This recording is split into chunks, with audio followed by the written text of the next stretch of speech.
Hey, book club besties.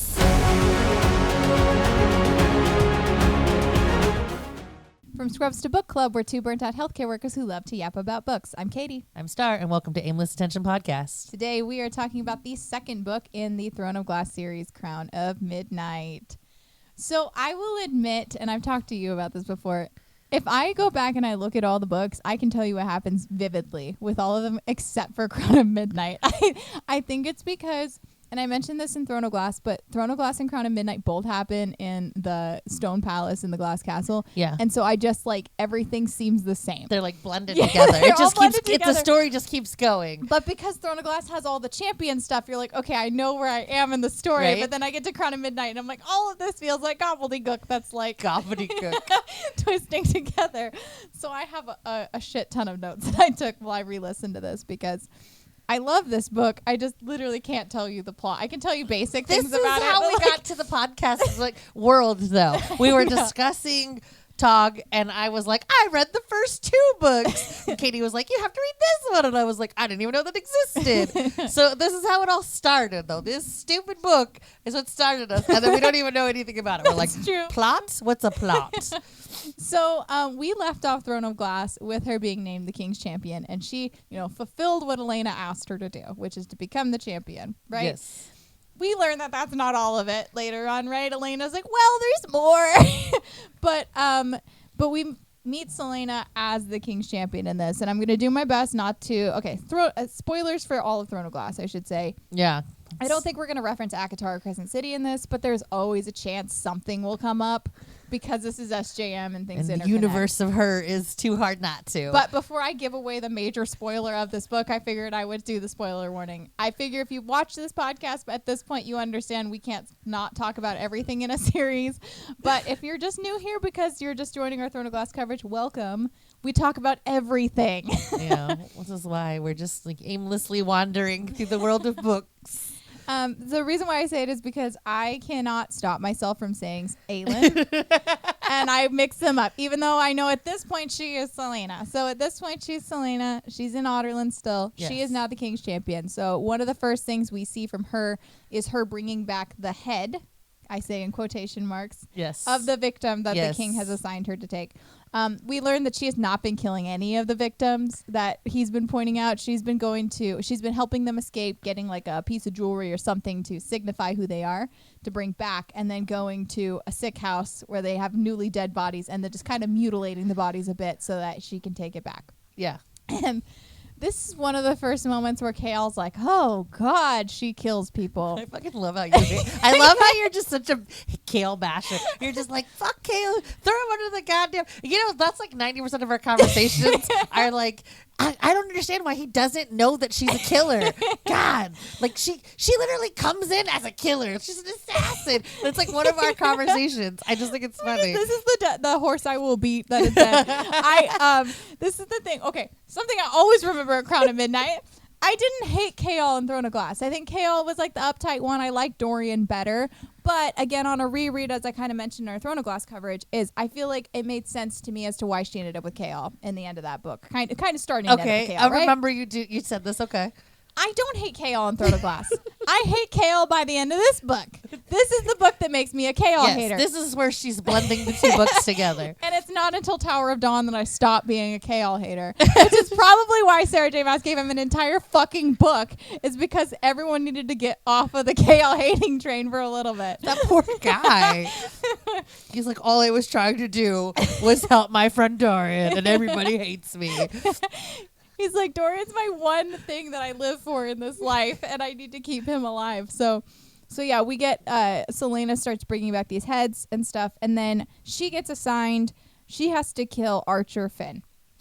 And Archer, she's like, oh, I remember him. Archer's a whore, right? Yeah, he's okay. I had to I was fully like, for whatever reason, I was thinking about the guy that she was like with, and I was like, his name wasn't Archer. Not Sam. I was having a moment where I was like, I was blinking who is who, and I was like, But she gets told there's this rebel group that's trying to form, and she kind of learns through Nehemia, through the king, through kind of like listening in on stuff, is that they are trying to rally around Aelin Galathinius. Yeah. And she's like, there's no fucking way that that's possible. And throughout the entire book on a first read, you don't realize it's because she's Aelin Galathinius.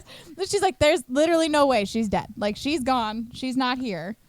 Aelin's not a possibility that they're rallying around right now. But so she gets assigned Archer, and she's like, well, Archer was one of my, she's like, I had a crush on him when I was a kid. Oh, like, God. like, He's just so gross. He just seems like so he's like a gross. walking herpy. so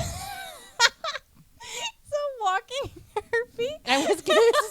I was trying to think of something that was really gross, but I was like, what would be recognizable if you saw like a big bump on somebody's lip? You're gonna be like herpy, right? He's like a walking herpy. His whole body is a herpy. Just leave that alone. Just I don't blame him though, because he was sold into being what's oh my gosh, she's what's over her here name? gonna defend him. No, I'm not gonna defend Archer. He's a piece of shit. That's But, what like, I'm saying. He's a walking herpy. Let him be.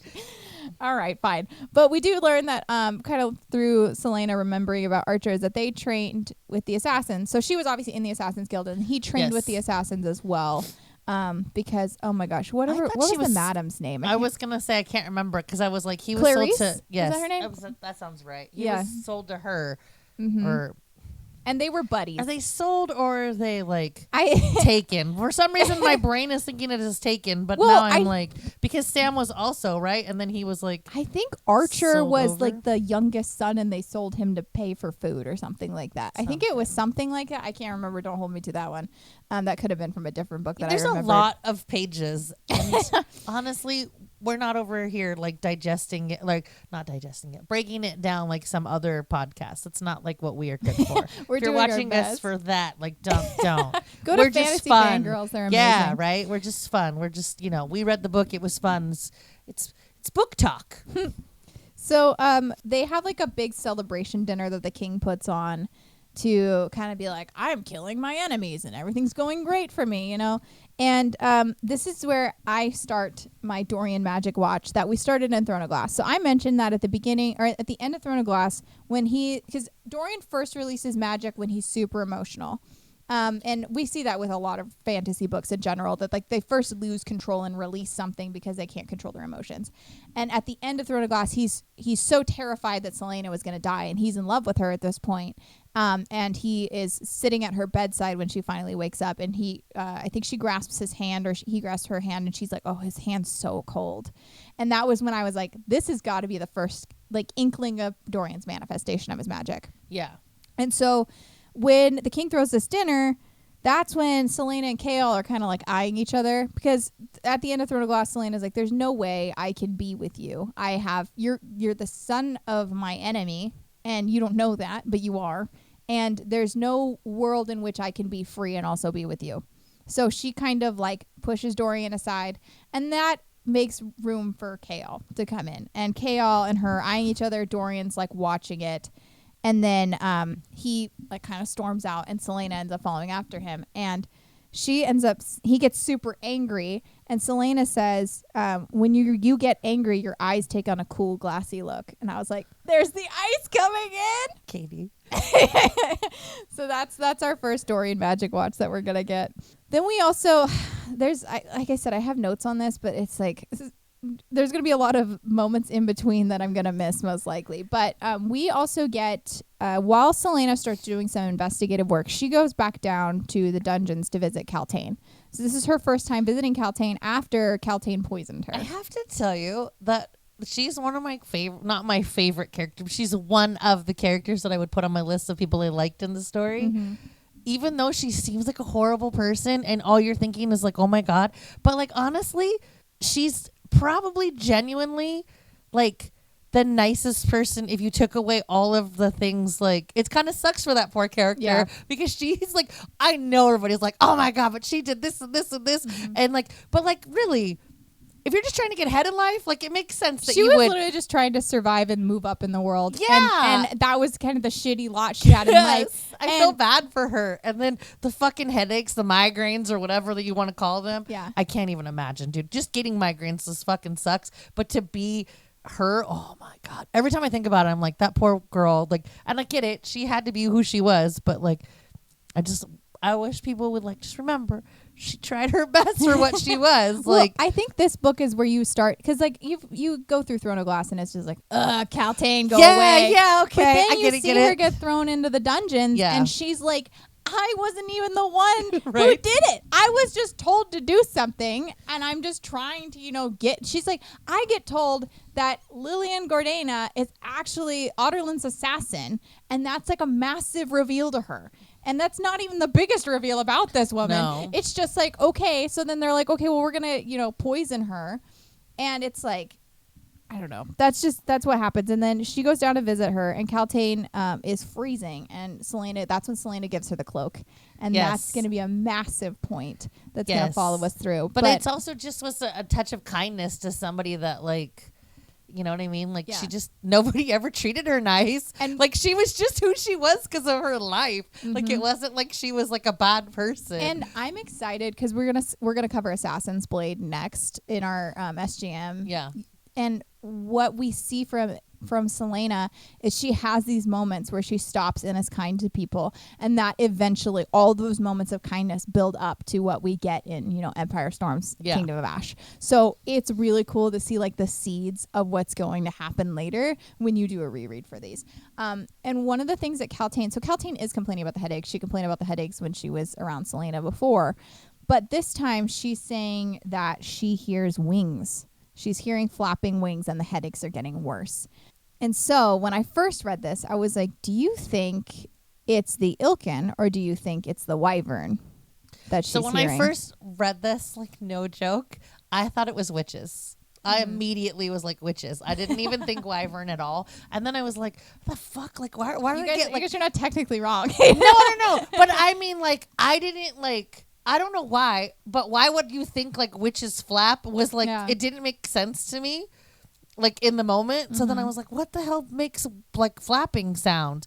But I guess like my brain was like the cloak or something. I don't know what. I could see that. Right. But I really did think witches, because I remember thinking Katie's going to be like, you're such a liar. But I swear, because I never thought like a freaking animal that flies. No. Like, and dragons weren't really part of the story. So like my brain didn't go to dragons. So I was like, what could fly? Like literally it was like the dumbest moment. And I was like, witches, well, I guess. That's more thought than I did, because I was just like, oh, Caltaine with your opioid induced. No, I actually didn't think that. I was like, this girl's she's got something, like this is going to be a big part of the story, because she never writes anything that doesn't have a huge plot. Like if you hear wings, you're like, okay, what flies?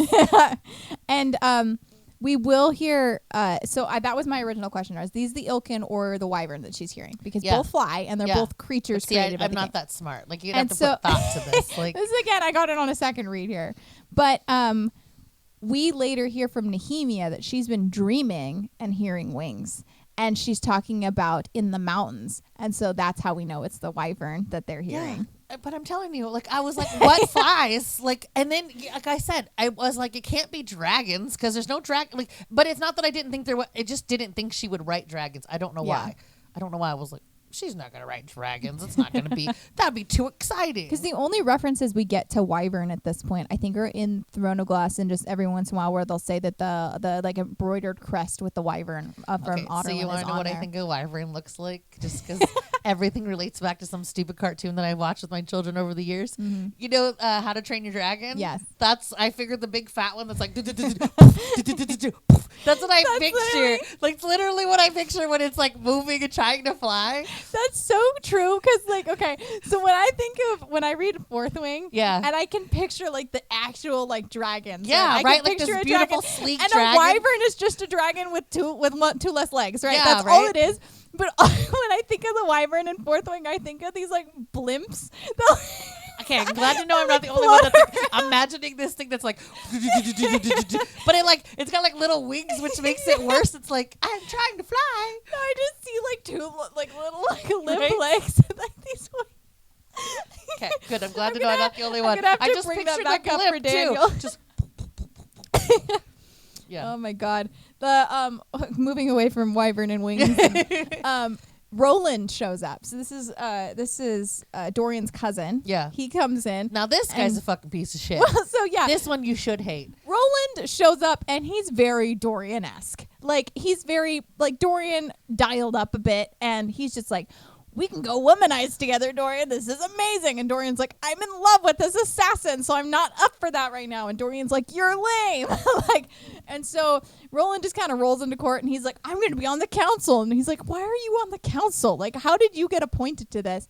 And Selena and Kale are both like, this guy, there's something wrong with this guy. There's something iffy about this guy. I don't like him. Eventually, Roland does get a black ring. I was going to say, the ring kind of is like the indicator, like, which, that like, they've tracked him. They're like, we're going to trap you into this, like. And we will lose track of him eventually because he gets the black ring on and then he ends up getting sent to Morath of Parrington. And that's the last that we'll hear of him. Parrington's the biggest piece of shit ever. But Parrington's worse. But he's, I don't know, the womanizing thing, like, I don't know. If you're fucking fine, do you ever, like... It's very typical You're fine of this and time you have, frame. like, a rank? Like, come on. Like, yeah. Women are going to be throwing themselves at your feet.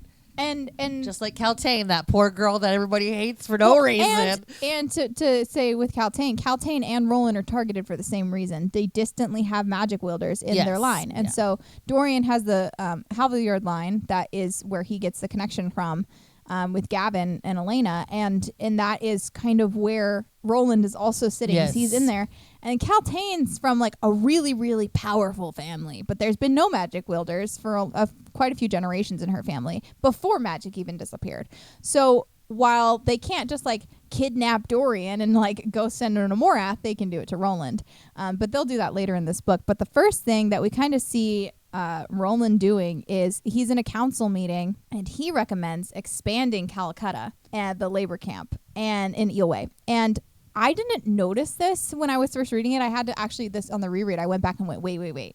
Because they're like, there's salt mines and that kind of, I think Endovir was a salt mine, right? So I don't remember what Calcutta exactly was mining for. I don't remember either. Because I was trying to remember if it was, but I don't think it was salt mines. It was some sort of like ore or something. Yeah. But they said, well, there's nothing else around there. And then Roland says there's actually an iron deposit nearby that we could expand the camp to, which is interesting that they're now seeking out iron out of everything because they know that in the last war, the Volg know, because that's who's controlling these people at this point. In the last war, the Fae were the fucking problem. And the Fae can't fight against iron. They can't use their magic against iron. So I noticed that. I was like, wait, they're trying to find iron. I didn't catch that. I was like, wait a second. So that it was as interesting. You're saying it, I'm like, holy shit, but I didn't catch that. But yeah, I literally backed up. I was like, wait, why are they talking about getting iron? Like, why do they need iron? Like, wait. And I went backed up and I was like, Roland is totally talking about expanding that. And then Dorian's like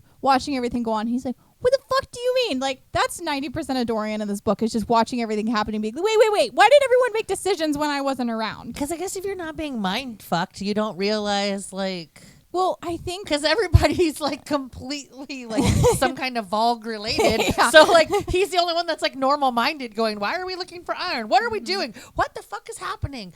Why they're having like mind, like telepathic fucking communication, and nobody knows what's happening. They're like, what? Yeah, and Dorian stomps out of that meeting too. He's just like, what the fuck is going on? And then Roland comes out and he's like, you're right. Like, I think we should maybe chill, because he's like, are you going to expand the places for them to live too?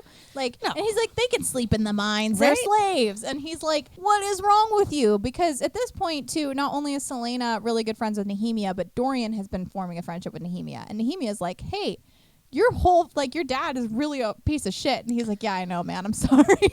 Like, it's hard when you're the freaking child. You're like, yeah, I know, but it's my dad. It is, but it's also like, I think Dorian even mentions that he's like, there's nothing I can do. Like, I can fight against him all I want, but it's not going to change anything. No, his dad was way too powerful. Yeah, and so I think he feels like kind of stuck, but it also prevents people from, like Selena or Kaal, from even going to him for about things. Like, that's just kind of, they block him out and they're like, we'll handle this because it's going to get him in trouble. It's going to be worse for him.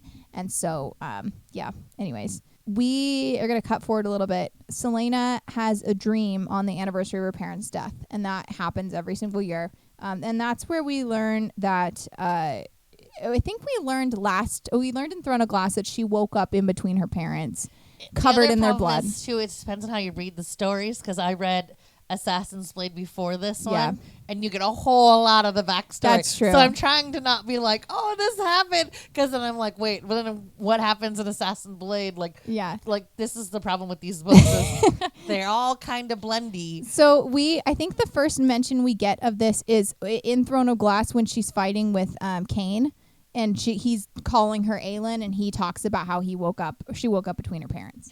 Yeah, I was just thinking it really depends on how you read this order too, because I've heard people read Assassin's Blade first, which would and not I've seen be it read the fourth. way- I've seen it read fourth after Heir of Fire, which I think is the Really? worst spot to put that because Heir of Fire is insane, and I would not want to go back to Assassin's Blade before I go into Queen of Shadows. Like, there's no way. Yeah, because there's so much that happens in Assassin's Blade that would blend it. Oh, Yeah. wow. Okay, That's well, why I feel like Crown of Midnight's a good like spot because you get a big reveal, but it's not like Heir of Fire is insane, and I would not want to end Heir of Fire and go back to her starting. Yeah, that's why I don't know. I wouldn't recommend reading Assassin's Blade first though, because then it's like really, I don't know.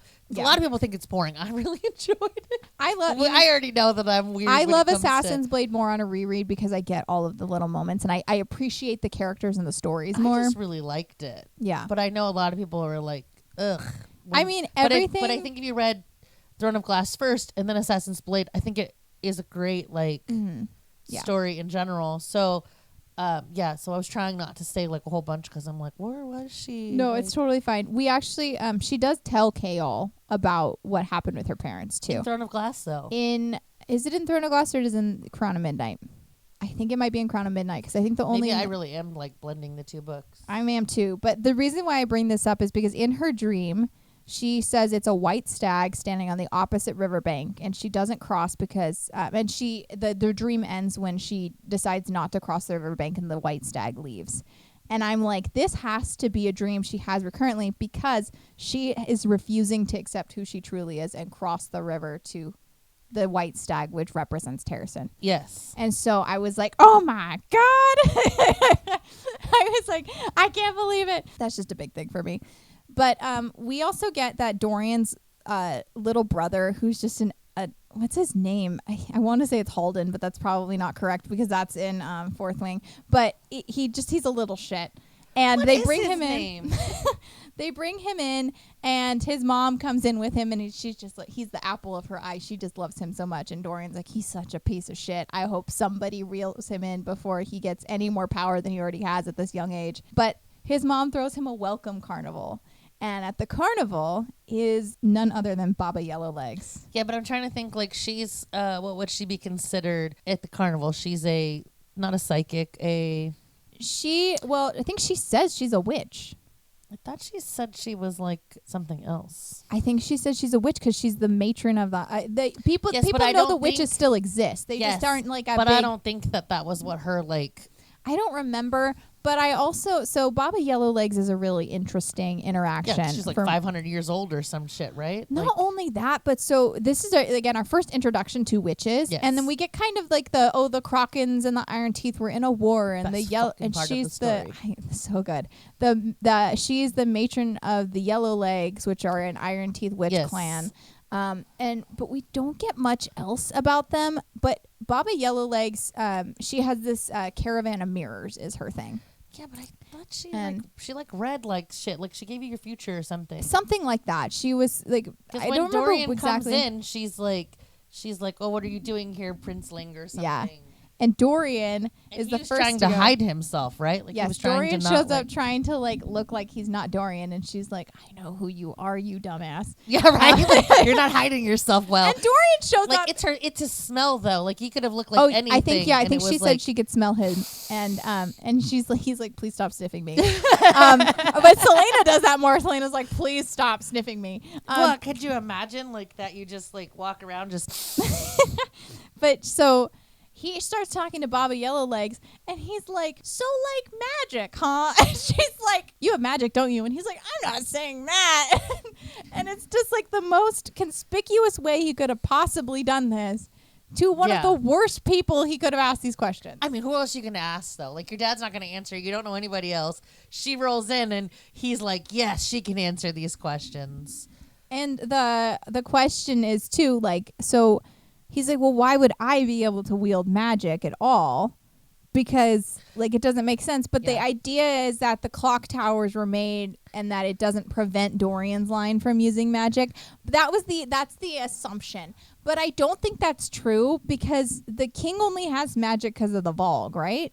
Or does he have magic in general? Because I don't think Duke Parrington automatically had magic. I think he's Erewhon that's using power. But I'm pretty sure you're correct. I don't think the king had magic. I think when they found the thing underneath, the vault underneath, is when because he kept searching for it. Yeah. He was becoming like ridiculously like hunting it. He got the word key. Yeah, but I'm saying like that's when he started, like he was hunting it to get it. Like he didn't have like, he wasn't gifted like Dorian is. Like he had to like find it. That's why I feel like Dorian's raw magic it's outside of the. I mean, we learn it's raw magic later, right? Yeah. It's bendable to anything, and it's not in command of other magic like the Fae are or anything like that. So the clock towers can't affect it. But isn't it weird that he shows up with it, but it's not in his like? I guess it wasn't his line though, because he was with Brennan, right? So Brennan. He was with Brannon. I knew I was saying it wrong. I was like, I'm saying it wrong. He's in that line though, right? So like, isn't him and like Selena like technically like distant relatives? Yes. So she's from Elena's line, and then he's from. Is this the one where they Gavin's go line when they're children, or am I in the wrong book? Oh no. So they do meet when they're children. Is that in this book? I don't think we get the flashback of them as children here. This is the problem I'm having. I'm like, even if I reread this book like yesterday, I would still blend the books together. We do get a teeny bit. So Dorian takes an interest in looking into the genealogies of magic wielders throughout the continent, and he ends up falling on the Ash River Galathinius line. Yeah. And he's like, I remember going to Terracin and seeing like a fiery young little girl. Yeah. And but not that they don't put that 2 and 2 together. No, they don't put 2 and 2 together at this point. And Dorian won't put 2 and 2 together at this point, even by the end of this book. We also, and that's because her and Chaol start getting closer. So they have a big ball. Yes. And there's a few different events where she's just put as a guard at, like where they're like, okay, King's Champion, you're guarding this, whatever. And so Chaol there's this big ball, and Chaol puts her like outside to guard because he's like, she's too hot-headed. I'm going to keep her where she can be cooled off. And he can see her well from where he's at. And so he's watching, and then at one point she just disappears. He's like, you gotta be fucking kidding me. And so Chaol walks out, and she's dancing by herself to the music. And that's when he ends up joining her, and they have a dance, and that's kind of one of their like, we're getting closer moments. And so this is the one where he gives her the ring? No, she got the ring in Throne of Glass. That was the one that she wasn't allowed to go to. These stories are so like... But she's been wearing the amethyst ring since he got it for her. So that's been significant for her. And so we get these moments where her and Chaol are just, again, having, like, they're spending tons of time together in her room and his room. They're just reading together. They're spending dinners together. I think Nehemia ends up taking breakfasts with her after a while. So they're really, these two friendships are really, really blooming. And Dorian's kind of stuck on the outside, like, I got kicked out of this friendship because you weren't willing to be like with me, and so now it's awkward. And he's still in love with her, and he's actively like jealous every single time he sees them together. And it takes him a good chunk of this book to be like, I'm gonna let her go because this isn't happening. But Chaol and Selena, so for Chaol's birthday, I think they were in the like dog kennels or something like that. And Dorian gives Chaol an Asterian stallion. And the Asterian horses are massively important in this series. Yes. And Selena's like, I had an Asterian mare. Yes. That's awesome. And they're like, how did you have an Asterian mare? But this goes to a different book, and my brain is like, oh, and she's like, oh yeah, I stole it from this guy, and that's from Assassin's Blade. And we'll get into that story more when we talk about Assassin's Blade. We should probably do better at reading the book and then having the discussion, so we don't discuss every. I am doing that. You're not. I am reading them, and then I'm bringing up connections. But we'll cover them. I'm like struggling to not be like, I remember that on this. Well, it's fine because Assassin's Blade is a hard one not to bring up because it does interconnect to everything. And we're going to see, we'll bring Literally up fills Assassin's in all Blade. the gaps. It's like It the does. glue that makes the book work. I mean, and we've talked about Sam already, and that's going to be a huge thing we'll talk about in Assassin's Blade when we cover it, but it's just there's so many connections. But the Asterian horses, when you first read this, don't matter. They're like, she's like, oh, I stole it from this guy. And like when you first read it, it's like, oh, that's an Iranian prince or something. Yeah. He's like I can't remember what kingdom it was, but that was when she was in the Red Desert. And so they kind of get a little piece of her like, what? Like, how did you stole that? And like, oh my God. I love her. She's and just like, I did all kinds of stuff. This is like how Katie feels every time I tell her a story. I'm like, oh my God, that reminds me of such and such. And Katie's just like, what? Pretty much. Your life just gets more and more wild every time I hear about it. It's amazing. And not at the same time. But so that's big. And then Dorian's like, oh, what are you doing for your birthday, Kale? And Selena's like, don't worry, I got it covered. And Dorian's like, oh, okay. And I'm not invited. Great. And so Kale gets taken to this greenhouse above an apothecary, and Selena picks out like this beautiful dress. I've talked about this before. One of my biggest things that I love about Selena is that she is, a lot of these characters in romantics will be like, I won't wear a dress, I can only wear pants. And it's like, I love that Selena just embraces her femininity as well. Not to say that it's a bad trait that women want to wear pants or want to be more masculine or anything like that. But I feel like it becomes a trope where it's like, no, I'm not allowed to be that because I'm a strong, independent girl. And it's like, no, you can be strong and independent and also love like jewels and pretty things. Like, yeah, I agree. And so her dresses, like every time they describe her dresses, even I'm like, gorgeous. Oh my God. Yeah, right. Gorgeous. And so she intentionally goes and gets a really like beautiful gown for this. And they have this wonderful night together, and that's when she takes him back to her room, and he's like, are you sure? And that's when she remembers Sam, and she's like, she's thinking this in her head, like, there was a time when I waited and I was too late, and she wasn't gonna wait with Kale at that point. So then she sleeps with Kale, and it's her first time, and he does a really good job with her, and he's very sweet. Katie's always like, every time it's the first time, you're always like, it's so sweet. He was so gentle. What? It's true. The book is, I think it was nice because it talks about how sometimes they will be like, this is my first time, and it was the most mind-blowing sex I've ever had. And like, that is true. And it's that is true. I didn't think about it like that. It's kind of nice when you read a book and it's like, no, it's not. It's really for 99% of women, the first time is not enjoyable. No, like, it's painful. You're like, why is this exciting? Exactly. It's painful. And so it's nice to see kind of Selena, who is a more strong woman, is like, yeah, this is painful, and Kale's like noticing it and is acknowledging it and good with her. So after that, though, we get way too much Kale and Selena sex. I think at one point it said like they couldn't stop having sex, like they were bunnies or something like that, and I was just like, please don't talk about them being bunnies having sex. I don't know, it bothered me. You don't like the just randomly humping like every 5 seconds? No, I mean, I get it was like their relationship, but the more that she kind of was with him, the more it felt like, again, and I mentioned this in Throne of Glass, that I felt like he was familiar like Sam, and that he reminded her of Sam, and so she just like was like, oh, I'm getting my second chance at this. And so I could see that, but also, she's young and hormonal, and her body's like, no, wow, this fine. is exciting, and these are mind-blowing, like... But Dorian's right there. I'm sorry. That's just like, ugh. If I was going to pick one. Dorian yet. She has met Dorian. Meet him as a partner is what I meant. God. She's met him, but not everybody's attracted to everybody at once. The really sad thing for me, though, is that not sad thing, but the interesting thing is that you can tell in the first books, because as Jams pointed out, and I've mentioned this before, that she had originally intended for Dorian and Selena to end up together in the end.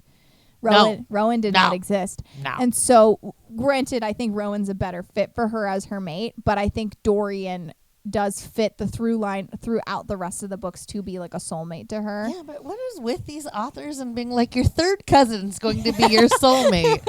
There are like quite a few generations disassociated, but yeah, no, I know.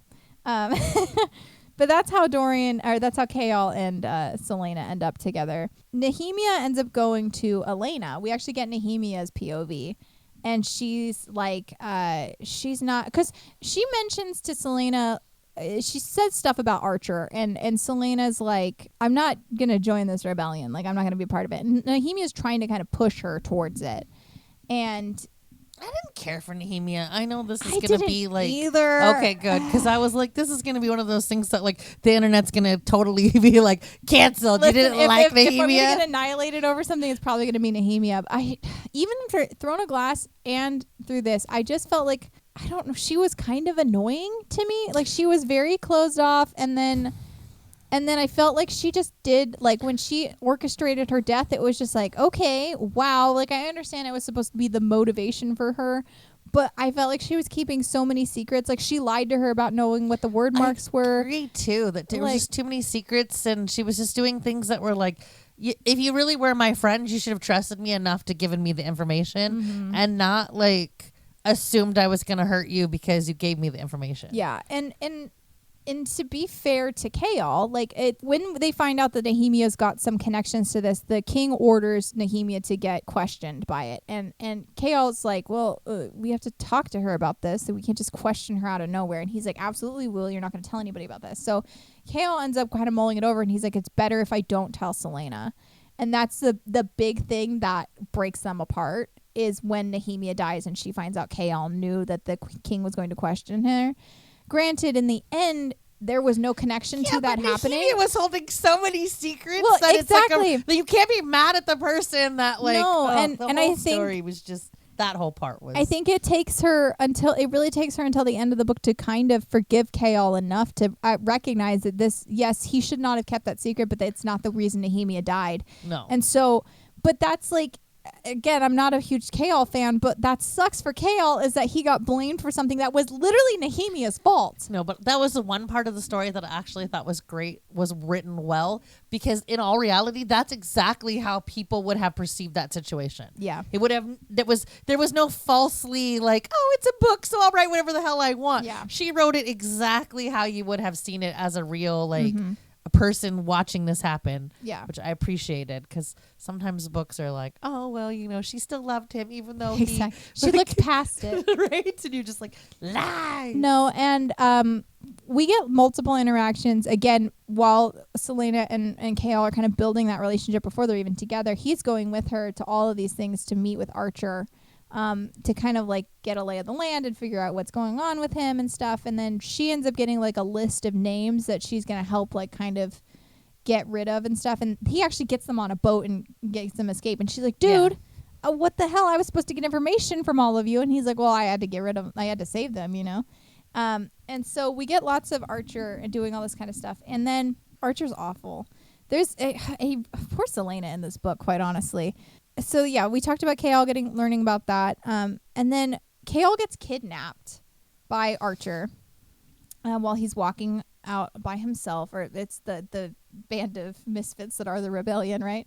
And they capture him, and it's all a ploy to lure Selena into this warehouse. And she comes in and she's guns blazing, because Chaol's like, you guys don't want to lure her. Like, she is going to annihilate she should you. have just been like, who cares? Kill him. Just kill him. She was He's in love done with with Chaol it. at this Is he point. done with it? Who gives a shit about him? This piece of shit. Move on.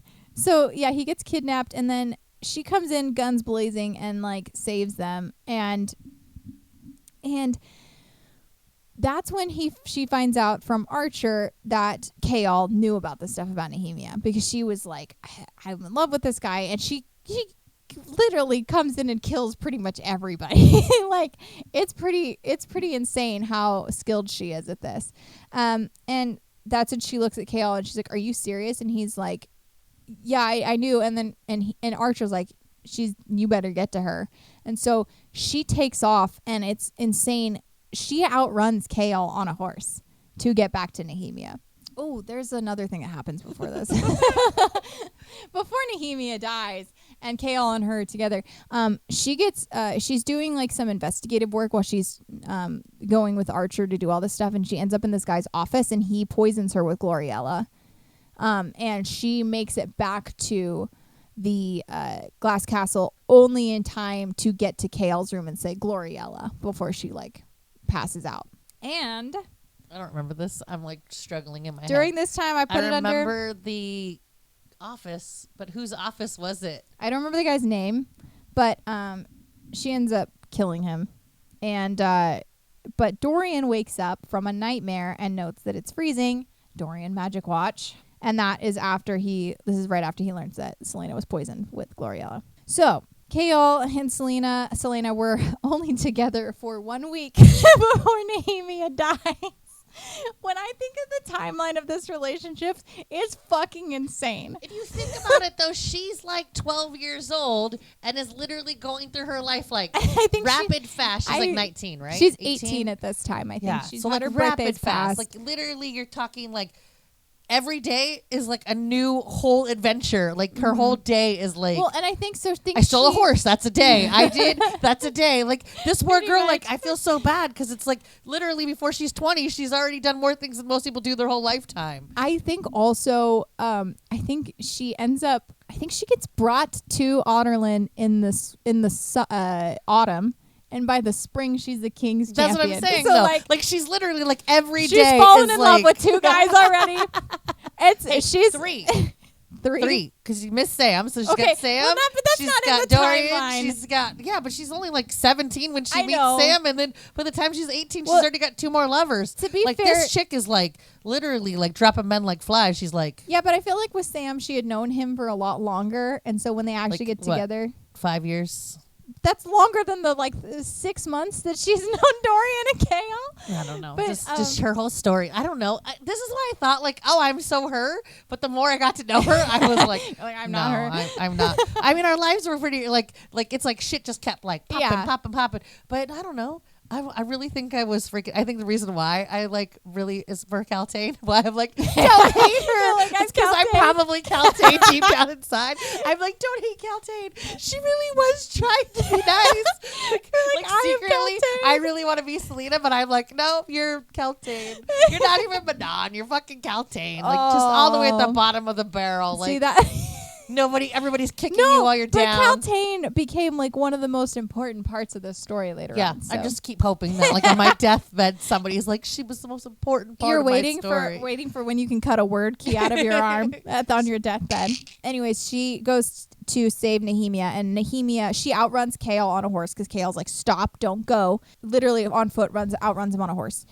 Gets there, Nehemia is torn apart. Her 2 bodyguards that Chaol had assigned are just destroyed. Like their blood guts everywhere. And she turns on Chaol.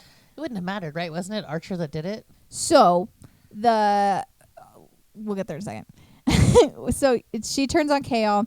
She goes to kill him. She gets 4 scratches down his cheek with her nails, and then she's got her dagger in his throat, and that's when Dorian uses his magic to stop her. And then Dorian's the one who snaps her out of it by saying her name and stuff, and then she gets up and leaves. And that's It's because she her gets true love was the one that was like, wake up, baby. Yeah. Seriously. And then she gets knocked out and by one of the guards, and she gets taken down to the dungeons. And Chaol is the one who carries her down. What a piece of shit. This is why she doesn't like him. I mean, but I kind of get why he's like... Because his, like, literally, Dorian, wait. I'm sorry. But, like, he really, like, was hardcore in love with him. She could have made him gay, and nobody would have thought twice about it. Dorian and Chaol They would have been like, we can see it. We can see Chaos in love with Dorian. We can see it. They were the ultimate love story out of this whole thing. Oh, my fucking God, honest. they were. They were just like, please, please, baby, love me. I have to say, though, That was like some hardcore brotherly love. Like they were so in love with each other, and it took Irene and Manon to finally kind of get them away from each other a little bit. But yeah, Kill was like, if you want me to like get on my knees, I will. Like I don't know what his problem was. He was like in love with him in a way that like it was like the one part of the story that I never understood. I was like, just make them lovers. Just make like them they lovers. were, you were already like so on the line of making them lovers. Just do it. Nobody's gonna be upset with you. But I guess then that raises the question: can there not be platonic male friendships that are like that? Because There can be, because but this women- was like because women love up on each other like that all the time, and it's not questioned. this So was way different though. This was like you said, kill him. Ugh. Like I don't like. I'm not gonna tell you. If my girlfriend walked up to me and was like, "Hey, stab her," I'd be like, "What did she do to you?" Like I need more to the story than to just be like, "Sure." Ugh. I don't know. Like Kaol would burn the world down for Dorian, That's what I'm but saying, not about though. anybody else. Like, I don't know if I would. I don't know. I guess maybe even my best friend, I would still need a reason. I'd be like, why? Why do you want the world burned down? So I'm like, are you on your period today? I think women are just different. They would be like, are you menstruating? I think Crown and Midnight's broken into part 1 and part 2, and I think part 2 is after Nehemia's death, if I'm remembering correctly. I think you're right. Kaol has been trying to she's just been completely sullen. So Selena ends up burning all of her clothes before her maid Philippa can come in and stop her and be like, hey, there's a lot of smoke. You got to stop, dude. But she's burning all her clothes, especially anything she wore with Nehemia. And the first thing she threw in the fire was the dress she wore to Kaol's birthday.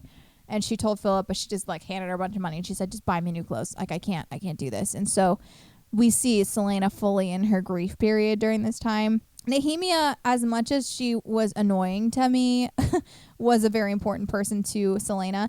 They actually went down to the tomb together and they were investigating the Eye of Elena and stuff. Oh my God, I haven't talked about Mort. I was wondering about that when you said it. I was my like, God. I literally had the same thought, but then I was like, wait, do you remember our conversation about Mort when I asked you if it was a boy or a girl? I think we figured it out, right? It's a boy? It's a boy. Okay. Yeah, it's a guy. I also love Elizabeth Evans Mort in it. She does like a Brooklyn accent. No, but like there time. was like a weird she almost made it a little like ambiguous in a sense. Like it wasn't like a real like solid like this is a boy. I think Selena says he though a few times. I do. I think so, but so I think that's what genders him. But yeah, Mort was so funny. Like the funny thing is that she goes down to the tomb in Throne of Glass, doesn't have any interaction with Mort. We get Mort in the second book, and Mort's just like, I'm a door knocker, knock on my door. Like, and so do not fire Katie for that. She doesn't know her better. She's literally never gonna get an acting career for that. No. That was like hardcore. Like we're all going to hell for that one, buddy. I'm not gonna talk for the rest of the podcast. Like you said it, and I was like, don't fire her for that. She's not an actress. I don't do as good as She's genuinely just a nice person making terrible comments. No, I love Mort. He's so funny and he's so sarcastic. And I think there's a few times where Selena starts being like, what does this mean? He's like, I don't know. Yeah, well, I mean, does he fucking know? Like, I'm literally a head on a goddamn door. You want me to know everything? What's wrong with you? And just sit down here, okay? I don't fucking know. It was so funny. But when they Nehemia encounters him, she's just like, huh, that's interesting. And we found out Mort is like... Doesn't he only talk when he fucking wants to? That's what happens, though. Mort He doesn't talks talk when he wants to. He doesn't talk in Throne of Glass as much. He's made out of like this ancient magic that's immune to all of the magic blocking, which is, I think, probably some sort of raw magic like Dorian has that's like something in that. So the only magic we can see around here is the word marks in that. They kind of like, there's like this riddle and they're like looking around the tomb and then she's like, I've got the Eye of Elena. That's when she ends up getting Gavin's sword, Damaris. And she takes Damaris to, I think when she gets Kaol, I think when they kidnap Kayla, I think she takes Damaris, but I can't remember. It might have been later. Going back to Nehemia's death, Selena is out in the courtyard and she is grieving still, and she starts singing a song, and Kaol is watching. And he's like, that's not a language. That's like, I was gonna no. say. And then he's sitting there like, I don't know what song it was. And so then she goes to the library and he's like, hey, I'm trying to find like songs for the grieving that are from Terrasen, because that are in the old language, because I want to know like how to help one of my men. And they're like, you're going to sing a song to your men, Right, like, captain of the guard. And he's like, yeah. Like, so then they're like, oh, well, they didn't really have those, but they used to sing in the old Fae language. Yeah. And he's like, what? Oh. I think it's kind of cool, actually. That was pretty exciting. That's when I was like, ooh. Yes. So that's their first inkling of the Fae heritage that Selena has. Other than we know that Elena was in the line down from Brannon. So we know that she is related to Fae, but we don't know how Fae she is at this point. Yeah, this is my first introduction to Fae, by the way. This is like the first book I ever read that was like, what the fuck is Fae? What are people like? But this book was, her first book was like dropped in like 2013. Yeah. Like this, everybody's like excited now, like 12 years later. I was reading this back when she first You're like, dropped. listen, I'm an OG. Yeah, I know. I remember telling my mom, like, don't you remember? We read this like in 2013. And she's like, yeah, I remember. So like to me, it's like, come on, guys, catch up, catch up. My intro to Faye was ACOTAR. Yes. Which is why I think that Tog became what it is, because I think everybody started reading ACOTAR and was like, wait a minute, oh my God. And then they like went backward, where I was the original, okay? Oh. I'm always interested to see if people like ACOTAR or Throne of Glass more. I think Crescent City sits out on its own. I think I loved Crescent City. Me too. Because Tog is a reread for me, I'm not sure, but I did like ACOTAR, but it would not have been my first book. When I read Throne of Glass, I was like, oh my God, I'm full in. When I read the first book of ACOTAR, I was like, this is fucking dragging. Yes. I can't. I got to get through it. Just fucking, why is everybody in love with it? And then once I got through it, I was like, okay, this intertwines with this, and this, and I really like that, and oh my God, and then this. But in the very first book of, what is it, a Court of Thorns or whatever? Yeah, Court of Thorns and Roses. I would not. No. I think when I started with ACOTAR and I loved it, but I think in terms of stakes, Throne of Glass is so much higher. Like it's a much more serious series. Yeah, it was just in general. But even the first book kept me like enthralled. I was It's fully so good. in, and then I couldn't wait for the second book, and I was like, "Holy shit!" And then the third book, I thought it was only a trilogy. So once it dropped, and then when you and I met. And you were like, oh my God, girl, like this book. And I was like, I swear I read this. And you were like looking at me. And then I was like, in 2013. That's which so funny. I did look it up. I was right. I was like, bitch, I knew I read this Did we book. start talking about this when I was tandem reading? Or was it earlier in the series? I'm pretty sure it was on this book. Okay, might have been Crown of Midnight. Yeah. And then I didn't know if you had already read Assassin's Blade or not. I had not. Yeah. Yeah. So it was this one. And then I kept telling you, like, it gets better. But no. No, it was. But no, because I kept thinking I wasn't wrong. But I was like, Throne of Glass is old. Why is this so new? Why is because you weren't the only person. It was like the third time I've seen somebody with one of the books, and I was confused. I was like, this is an old series. Why is this so popular? And then that's when I found out that ACOTAR had like brought everybody into her universe, and then everybody was like back reading, and I was like, oh, it would suck to be an author because you want to shake people like bitches. I know. Talk is where it's at. What the fuck is wrong with you? This is my second, like, to it. Like, and then I had to explain it to my mother, who was like, what are you talking about? So then she reread it and was like, oh my God, that's amazing. I get it now. I'm so excited. I'm so glad you started this podcast because now I understand. Yeah, it was crazy. Yeah. Because it doesn't, you can read them out of order, but they make a lot more sense in order. You're like, wait. Yeah. And Throne of Glass, to me, it's such an intricate world.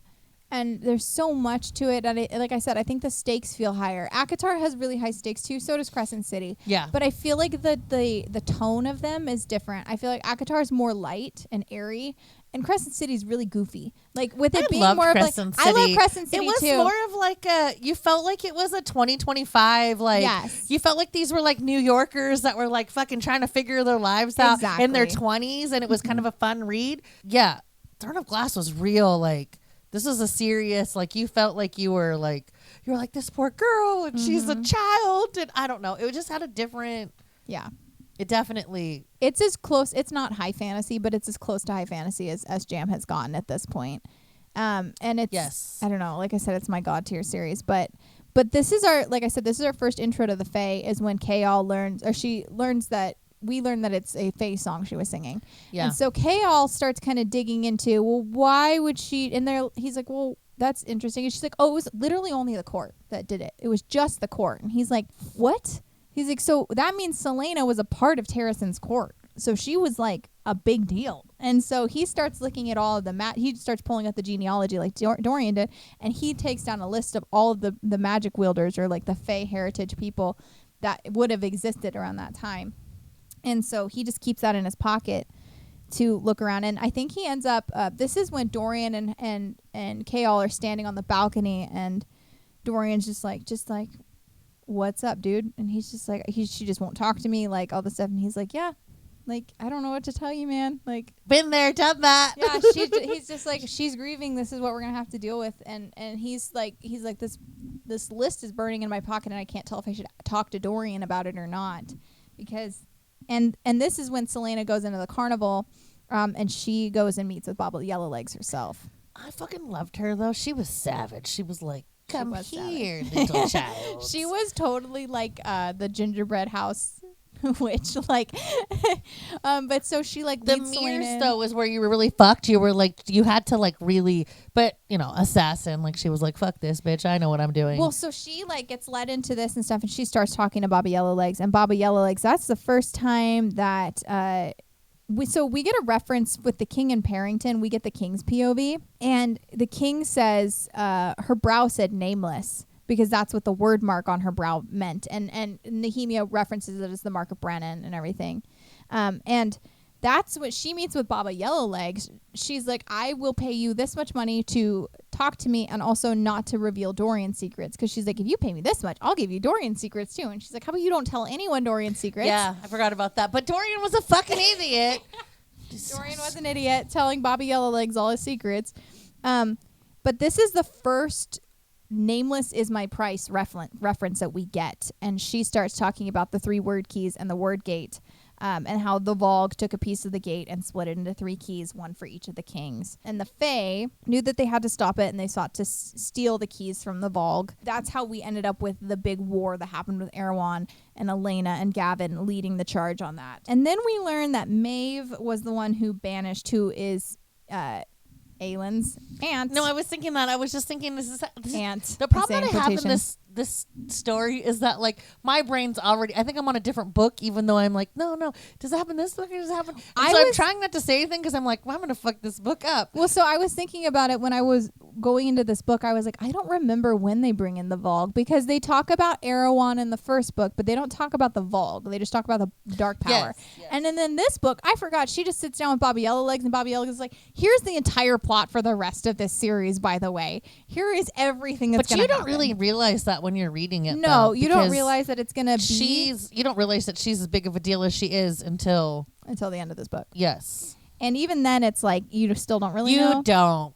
Because even when you meet the witches, you're still like, what does she have to do with this? Like, who cares? Like, she's just a witch. So Maeve ends up banishing the kings back, but she couldn't figure out how to destroy the word keys or get them back in the word gate. So she gave the keys to Bran and Galathinius to hide them. And that's how they ended up on the continent in the first place. Yeah. So Selena visits the tomb once more and finds out that the king was the one who found the word key when he was young. I can't remember if it's Elena or if it's Mort that tells her about this, but the king and Parrington, when they were younger. I'm pretty sure it was Mort, because I'm pretty sure Mort was giving her like some like, you know, it took you long enough bullshit. Yes. Like, you're so fucking idiotic. He found it in a day and it took you like weeks or some shit. Because it was fast. He was like, bam, bam, bam. And she was just like, so what does this mean? And what does that mean? And I don't know what the floor is. Like, and Mort was just staring at her like, God, you're so stupid. But I can't say it like, I can't say that I would have figured it out as fast. The king was fucking like, didn't he study it before he even went down there, though? Like, she's trying to figure this shit out in pieces. The king had everything in front of him and just walked down there and was like, the king bam. accidentally went down and opened Erewhon's tomb, is what happened when they went down there with Parrington. Parrington was the one who was looking for it, and the king was the one who accidentally opened the tomb and released Erewhon. Oh, see, I thought he was like 16 or 17 and he like started reading up on it. Like he was in the library and figured it out hella fast. I think it was Parrington who did. Oh. Yeah, and so Parrington and him were really good buddies, and then he just kind of followed him, and then he ended up accidentally opening the tomb. Gotcha. I just remember Mort like making fun of her for being slow. Yeah. Like, they figured this out in like a matter of minutes. It took you forever. He's like, it took them no time. Yeah, like, come on. And so we do get Selena has an encounter with a weird creature in the library, or like outside the library as well, and then it disappears. And she ends up deciding she's going to try to do some research herself, and she ends up in the catacombs of the library. And there's a funny scene where Fleetfoot's there and like running around with like taking books and like scrolls and stuff, and the librarian's just trying to chase them around. I always forget about it. I think we had this conversation in the last one. The poor dog. Yeah, Fleetfoot. Like I said, I think she just gets brought up so that she can be like, "Hey, the dog's alive." By the way, the dog is not dead. Wait, we did not forget about the dog. I mean, there are multiple references in this book where she's like curled up on the bed with Fleetfoot, or I she know, has but like whatever. everybody loves that dog, but it's only brought up like 8 times in the whole book. It is just kind of like a passing thing. There's like 8 books, and she gets brought up once, and every time you're like, "There's Fleetfoot." Sleep, but still here, by the way. And so she ends up down in these catacombs, and she starts using the unlock word mark to get in. And it's like this really dark stone.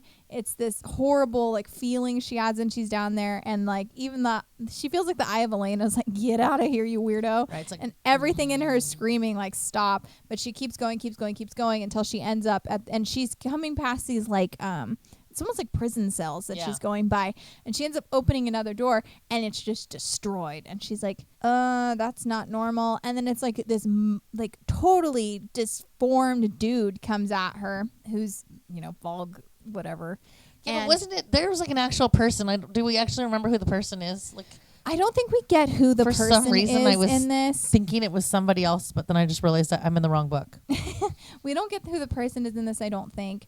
But he starts attacking her, and Dorian. For some reason, my brain's like Theon.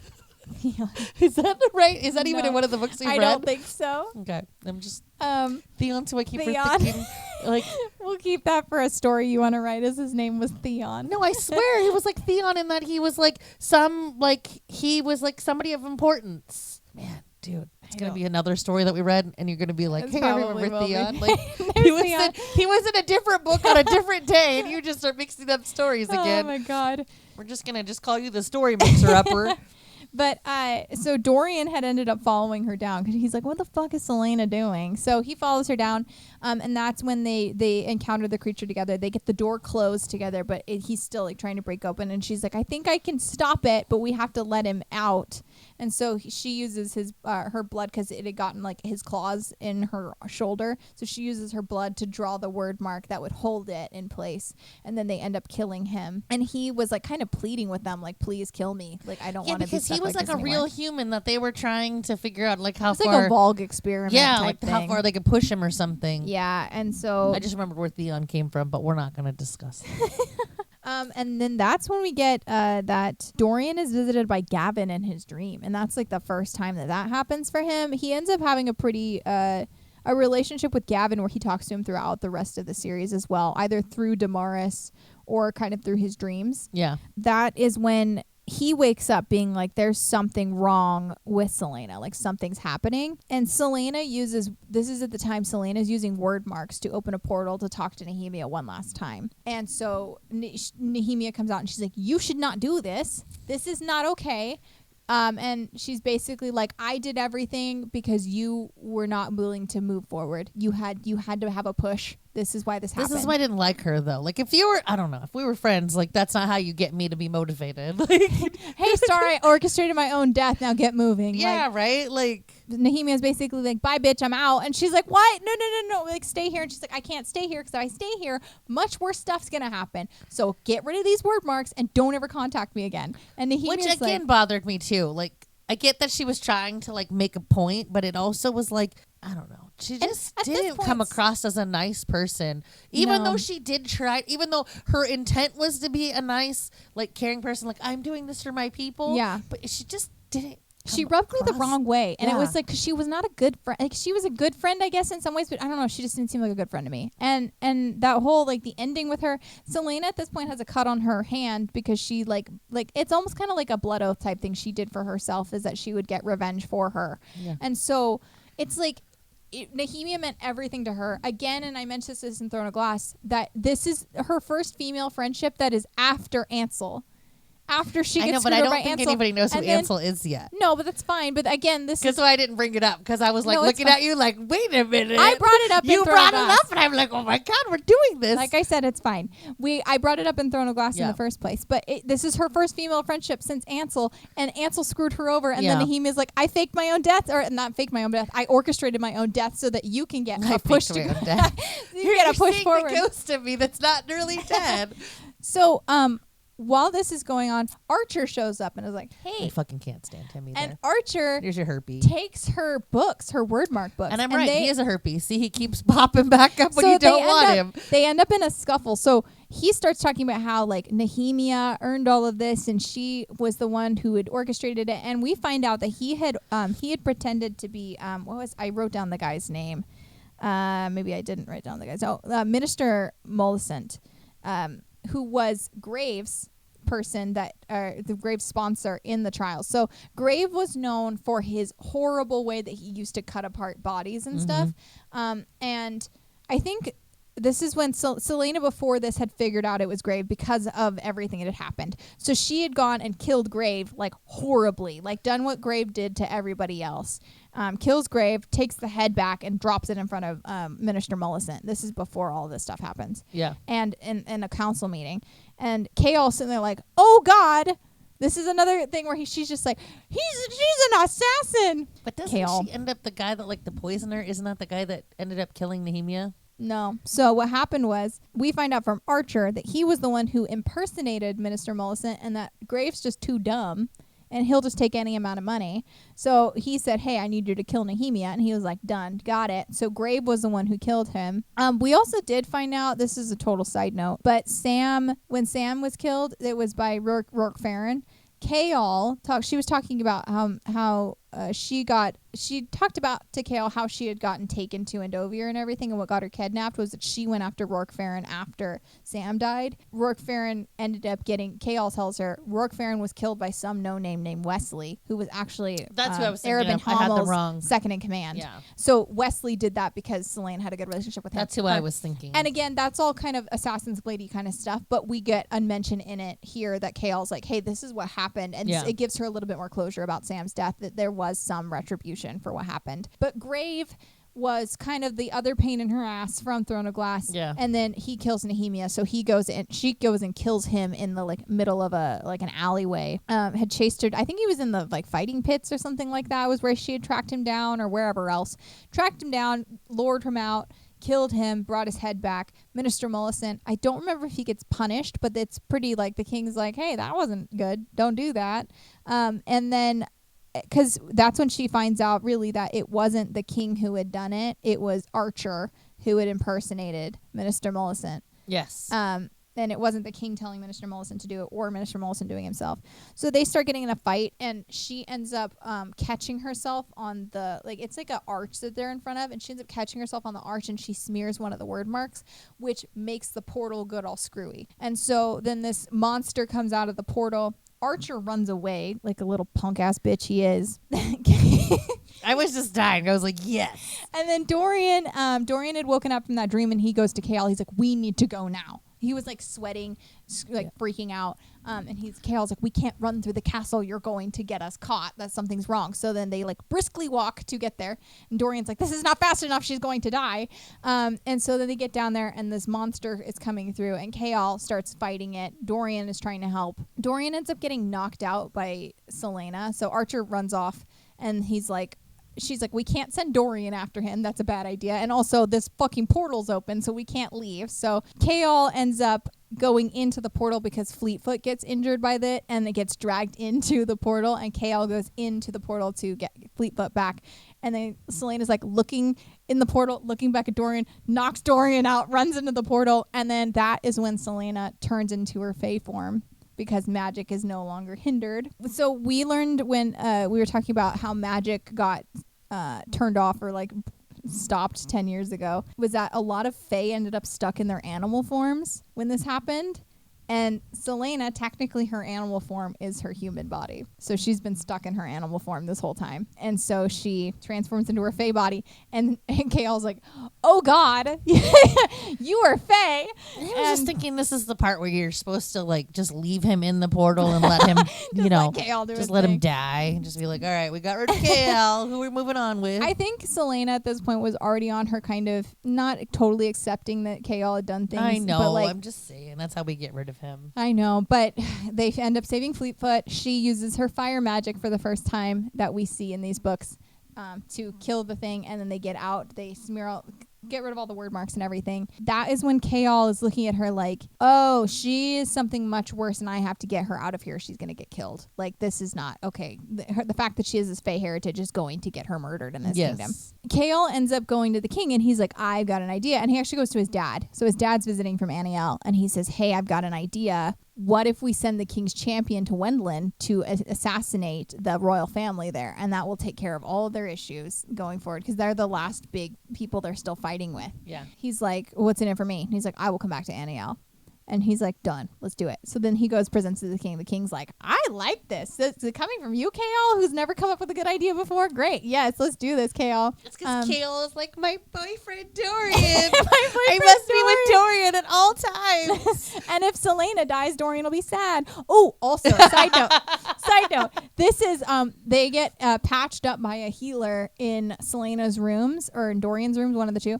This is the first time we meet Sorsha. We don't know her name yet, but it's Sorsha. Oh, yeah, because Dorian kind of likes her. Dorian will fall in love with Sorsha in Air of Fire, but yeah, we do not get to know who Sorsha is yet. We just know from Sorsha's POV that she's like, or from Dorian's POV that this is the healer that just didn't say anything when they were all like fucked up. Yeah, because she's not stupid. And Selena at this point is refusing to get. She's like, Dorian first, and then Kale's like, you go next, and she's like, no, you go next, and they're not realizing that while she was in her Fae form, she completely healed from her injuries because she had her magic back and she healed. She's like, I don't need a healer, so you guys go ahead. I can't tell you that, though. Dorian has no idea that I'm a Fae at this point, and Kale. And so then they kick Dorian out after that, and then she's like, so I got some things to tell you, Kale. And he's like, okay. So she gives like the bare minimum. I mean, what are you going to do? He's he's going to go run back to his boyfriend. He's still the captain of the guard, and she doesn't know how much she's going to tell Dorian and all this kind of stuff. So she tells him kind of like just a little bit about herself, doesn't tell him the identity yet. So he goes and does the whole I have to get her out of here thing, convinces the king to send her to Wendlin, and Dorian has no idea about this plan. So he's sitting in the council meeting, just his mouth agape again, because that's like 90% of Dorian in this book, being like, why does everyone make plans without me involved? And he's pissed at Kale after that. And Selena's just smiling like, okay, I'll go to Wendlin, whatever. And then she's like, are you fucking kidding me? You're sending me to Wendlin? Yeah, which kind of was dumb, but whatever. Move on. He's pretty dumb. Kale's like, if you go to Wendlin, you can go to Dornell, and the Fae will protect you there. And she's like, you want me to go hang out with the Fae? That's what you want me to do? To the one auntie I'm not supposed to go be with? Like, come on, let's be smarter than the object we're working with. And so she ends up getting on the ship to Wendlin, but before she says good, she does tell Dorian, I'll come back for you. And then she tells Kale, she whispers in his ear a date. And he's like, I have no idea what this date means and stuff. And so he like looks it up and he's like, it's the date her parents died. Okay. And then he starts looking through it and then he's like, oh my God. And that's when we get the iconic at the end of the book. Selena Sardathian wasn't in league with Aelin Ash River Galathinius. Selena Sardathian was Aelin Ash River Galathinius. And that famous TikTok audio. But I just remember being like, what? Because this was a little bit ruined for me. I hate the internet. You don't have this problem because you don't look up fan art. I look up fan art. So I was like, Selena Sardathian. And it's like Aelin and Rowan. And I'm like, who? What? I don't have to look up fan art because I get my own visuals. You have your own first of all. And second of all, I came before the internet, okay? I'm a rock. I like rolled downhill slowly. Yeah, so I don't know. That was, but also I don't know. I don't have that excitement. Like, so I had known just from book talk that Aelin. I also didn't read this in the order you read it in. That's true. I read Assassin's Blade second, and you get a lot of all of the shit before, like. But you don't know she's Aelin. Yeah, but I was pretty like. Yeah, Like when I got to this one, I had already was like well aware of what was happening. Oh, okay. See, that's just better than me because I didn't realize it, and when I was looking at it was when I was on Book Talk and everyone's talking about Aelin Galathinius, and I'm like, oh, cool. So Selena's gonna meet up with Aelin at some point, is what my thought was. And then I saw this Aelin and Rowan thing, and I was like, she looks like Selena a little bit, but like how she's described. But I was like, okay, whatever. And so it was like a little bit like kind of ruined for me, but it was still a big deal when I read it at the end. I was like, oh my God, that's crazy. And then I went back to Assassin's Blade. Yeah, no, I'm pretty sure Assassin's Blade, most of the story, because of how it goes in order, I had already started piecing it together. Yeah. So it wasn't like a huge, like, it was like, oh, she goes by multiple names. Like, she's going to be blah, blah, blah. And then I was a little confused because you have to, like, I read this way a long time ago. Yeah. So when she met Rowan, I was a little confused. Because I was like, why is she going by like this? And then I was like, okay. And then I picked it up faster. Yeah. And then, but I wasn't into fantasy. So I was like, this is really stupid. What is happening? And then now I'm stuck in it. Katie's got me wrapped into fantasy. Oh my God. Yeah. So much romantasy. So what would you rate Crown of Midnight? I think that's all I really have to say on it. Yeah, that was a good plot wise. I was like, she finished it with that. I was like, I thought she's gonna be like the end. No, we have finished the that's podcast. the end of it. 9 hours later. But what did you rate this book? I guess first time read and second time for you. First time read was probably like a 2, dude. I fucking hate fantasy. Now that we're in a different stage of life, it's different. Yeah. I would definitely say like 4. I didn't she's not my favorite author. I love SJM, and again, this is a God tier series for me. I have to say, I think I rated Crown of Midnight a 5 on the first read, and I think I'd probably rate it a 4 on the reread. Not because it's a worse book, but just because if I'm comparing Throne of Glass that I rated a 5 to Crown of Midnight, it's not a 5-star comparatively. No, definitely. But the funny thing is when I was talking to my mom about the reread, even she was like, Throne of Glass is great. Why did she go off on this weird tangent? And I was like, I felt the same way. And I liked Assassin's Blade, which I know most people are like, that's a 2. Mm-hmm. I was like, that's a 5. Like, that was so good. I think you got like her backstory. It was just so interesting. I think Assassin's Blade was a 4 for me on the first read. Yeah, and see? it's a really good book, but I think I'm going to appreciate it more on the second read, so I'm interested to see if that rating goes up for me. Yeah, I think it does make a difference on like where things land and how you read it in order to. Like, and I think she even says to read it in the order she wrote it, but since I didn't know any different back like in like 2000s, the early 2000s where the internets was what it is. I think it was just kind of like what it was. It was like the books were coming out and we were just reading them. Yeah. So it was just like which would have made sense that you did like Throne of Glass, Crown of Midnight, Assassin's Blade, because that's how they came out, and that is the recommended reading order, which is how we're covering this. But yeah, so that's Crown of Midnight. There's so much that happens in this book. I'm exhausted after talking about this book. There's so much to this. I feel like every time we do a Throne of Glass episode, I'm just gonna be like, at the end. Right? I don't know. I feel like because it's been such a while since I've read it, I'm just like, sure, whatever Katie said. You're like, this is a great ride. I'm happy to re-listen to this. Sounds amazing. Well, we will. I'm going to throw up a slide if you're watching us on YouTube, and it'll show you where you can follow us on social media. You can leave us a comment anywhere. Let us know if you have any specific theories or thoughts on Throne of Glass or Crown of Midnight. Let us know, and we will see you in the next one.